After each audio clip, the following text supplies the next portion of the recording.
name's Steve Muse.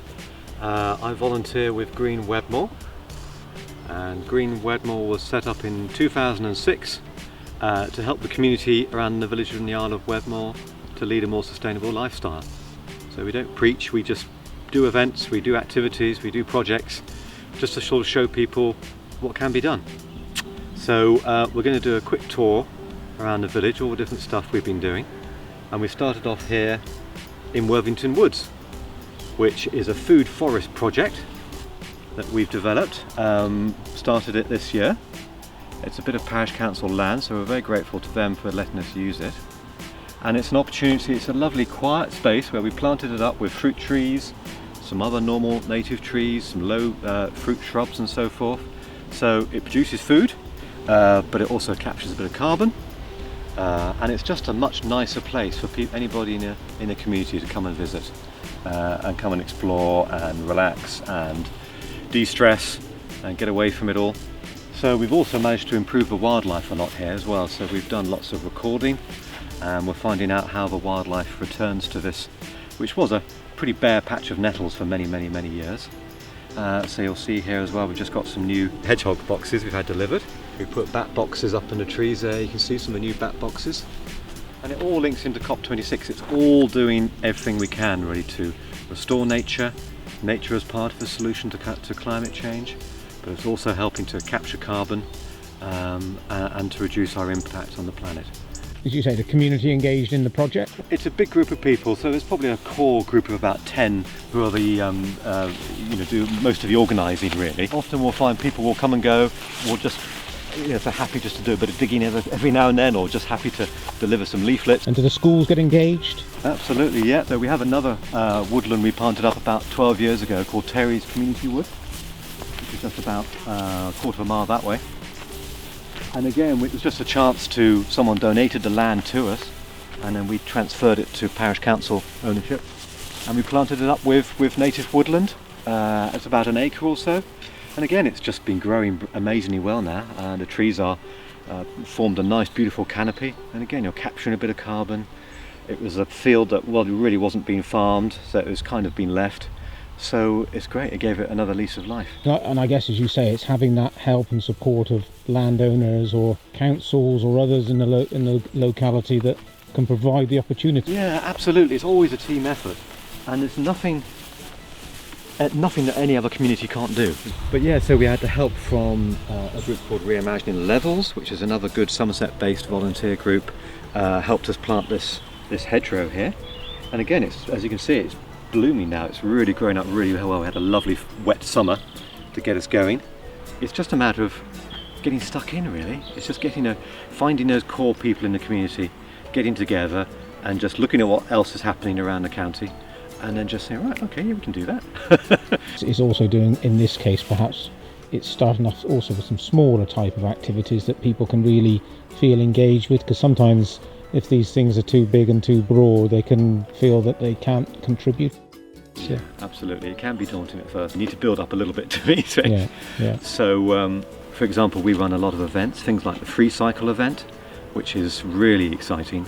We've been doing those for 15 years now. And that's basically like a car boot sale, but no money changes hands. So everyone gathers in a car park or wherever you've got an open space, brings the stuff they don't need anymore, and we just give it away to people that do need it. Yeah. So it's kind of like a little swap thing going on. Yeah. And it's fantastic. It's not only giving stuff another life, it's also stopping stuff going to landfill, but also it's a community event. It's incredible. I think within like 15 minutes or so, they've recorded people's blood pressure dropping when they've gone from a office or something into a quiet space like this outside.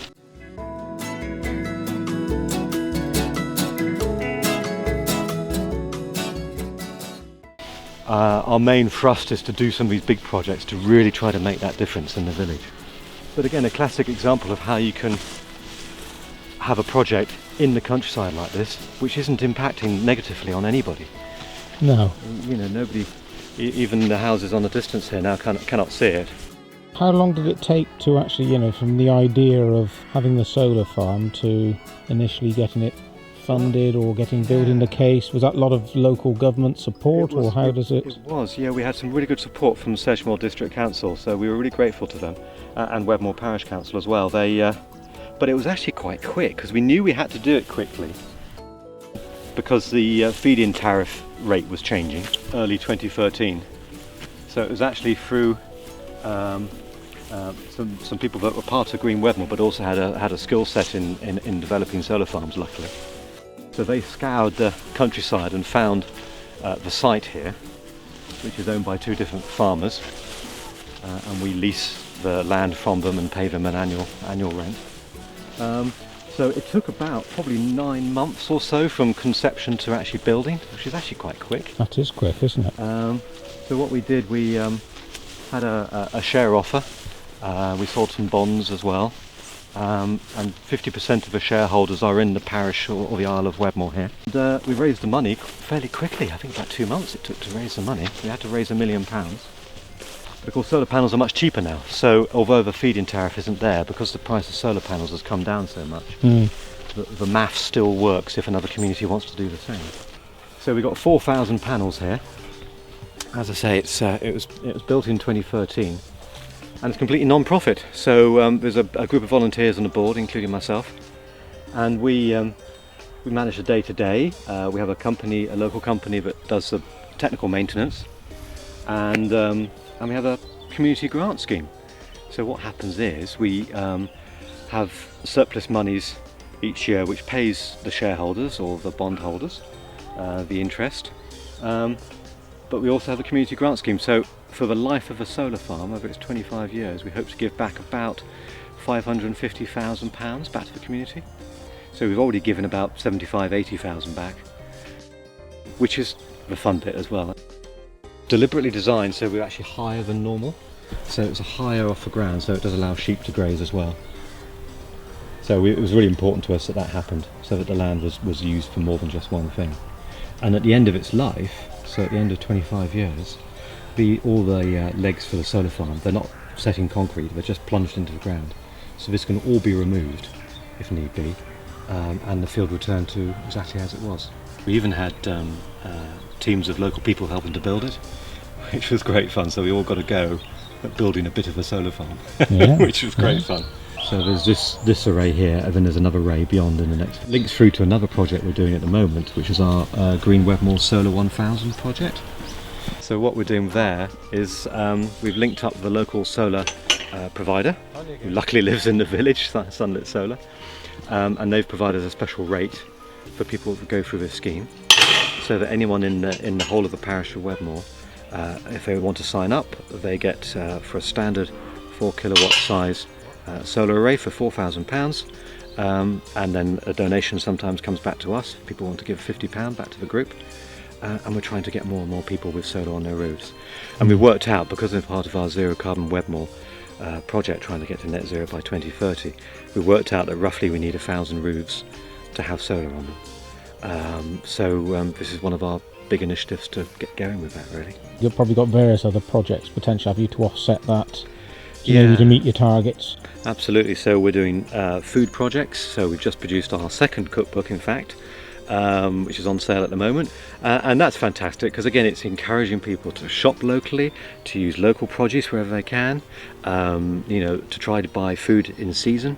And again, so it's encouraging local farmers and local food producers. The proceeds come to Green Wedmore, so we make a bit of profit on it, which is fantastic, because then it gets ploughed back into a group for more projects. Yeah. So that's the food group. We have a transport group that's looking at cycle routes and ways of encouraging cycling into the village. We have a carbon and nature group. So we've just produced a new project called Wild for Wildlife in Wedmore, because we like the alliteration. So that's used an idea that Transition Wellington did, which is where you look at the whole village, you look at where you're likely to see nature, whether it's deer or badger or bats or foxes or whatever, put that on a map, and you've got a little booklet with loads of information about how you can wild up your garden. Absolutely, these sort of case studies are really, really useful.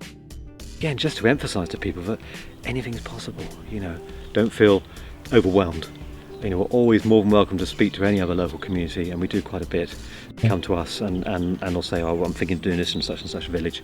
How do you do it? Give some advice and then... No problem, yeah. Happily.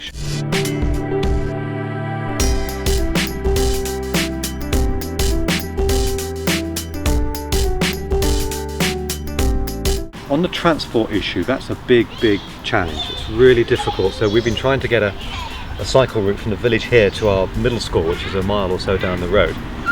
And again, it's hellishly difficult and expensive. So what we're hoping to do in the future is to really work closely, especially with the new Somerset Council when it emerges in a few years, to really try to crack this, you know, a Dutch style road system in a village like this, so that people and all the kids and the parents can easily and safely cycle to the school. On food, we would love to have maybe a community-owned, non-profit community-owned farm, you know, only a small scale, just a couple of acres or so, but producing great local organic food, but helping again to train up the farmers of the future, maybe having a scheme whereby you've got young people learning how to run a small market garden, and enabling kids to be able to stay in the village as well. So we'd be keen to maybe to look at maybe a self-build housing scheme, so that young people are able to stay in the village by building their own places, which are net zero, a passive standard. That could be really exciting. On energy, we've got big plans not only to continue this Solar 1000 scheme, but to maybe have more bigger scale renewable energy schemes, even more solar or maybe even wind, because we really have to generate more of our own renewable energy, and we need to reduce what we're using. So we have a scheme called Wedmore. So we're working already with housing associations. Again, that's a really important element for us. And again, this isn't rocket science. We don't need to invent anything. We don't need any new technology. It's a matter of policy. It's a matter of groups like us getting together and working together with other villages. In 2030, in 2035, in 2040, if we can get to net zero, this is a great thing. This is a win-win. So yeah, that's what we're aiming for in Wedmore. But we're always happy to share that with anybody else. COP26 is really vital, as you say, for that national and international level. There's been hundreds of climate groups like Green Wedmore been doing this sort of thing for decades now. But we always, we don't wait for government to do something, but if they can incentivise, whether it's insulation or renewable energy, then fantastic, because we need more of that. Some things we do need a bit more help with, and that's where government can step in.